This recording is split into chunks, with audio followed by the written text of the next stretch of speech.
అండి welcome back to Vimala Vangala vlogs. మేమైతే బ్రిస్టా house అనుకోండి, బిరిస్టా హౌస్ అనుకోండి, మా ఇంటి దగ్గరలో ఉందన్నమాట బిరిస్టా హౌస్.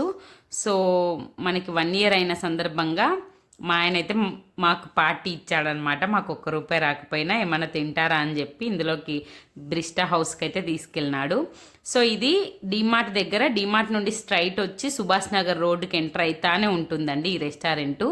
ఈవినింగ్ టైమ్స్ అయితే చాలా బాగుంటుంది. అంటే చెట్లకు అంత లైటింగ్ వేసి కొంచెం మంచిగా ప్లెజెంట్ వెదరు, మళ్ళీ అక్కడ స్క్రీన్ కూడా ఉంటుంది. స్క్రీన్ మీద మంచిగా పాటలు కూడా వస్తూ ఉంటాయి.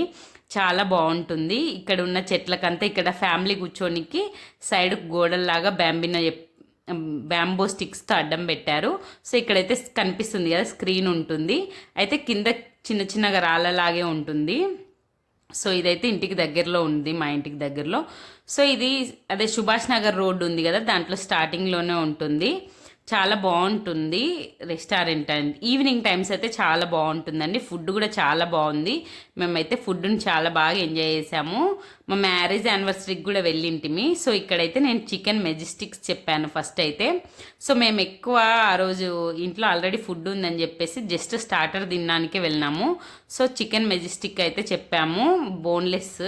సో టేస్ట్ అయితే చాలా బాగుంది. మా జోష్ అయితే చాలా ఎంజాయ్ చేసింది ఫుడ్నైతే.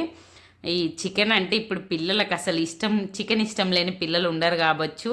సో దీంట్లో బోన్లెస్ చికెన్ కాబట్టి మా జోస్ అయితే చాలా బాగా ఎంజాయ్ చేసింది. ఫుడ్ అయితే చాలా బాగుందండి. టేస్ట్ బిర్యానీస్, స్టార్టర్స్, ఫుడ్ అన్నీ బాగున్నాయి. మేము మా మ్యారేజ్ యానివర్సరీకి మా ఫ్రెండ్స్తో వెళ్ళింటి అనమాట. అప్పుడు కూడా బాగుండే, బట్ అప్పుడు నేను వీడియో తీయడం మర్చిపోయినాను. సో ఎవరన్నా వెళ్ళాలనుకున్న వాళ్ళు ఇది కరీంనగర్లో సుభాష్ నగర్ రోడ్డు, సీతారాంపూర్ రోడ్ డీమార్ట్ ఉంది కదా, సో దానికి స్ట్రైట్గా వచ్చి సుభాష్ నగర్ రోడ్డు స్టార్టింగ్లోనే ఉంటుందన్నమాట. సో ఈ వీడియో మీకు నచ్చినట్లయితే లైక్ చేయండి, షేర్ చేయండి, సబ్స్క్రైబ్ చేయండి. అక్కడ కట్టే బిల్లు కంటే మనకి ఇందులో వైట్వి రాకపోతే చాలా బాధపడుతుంది మా జోషి.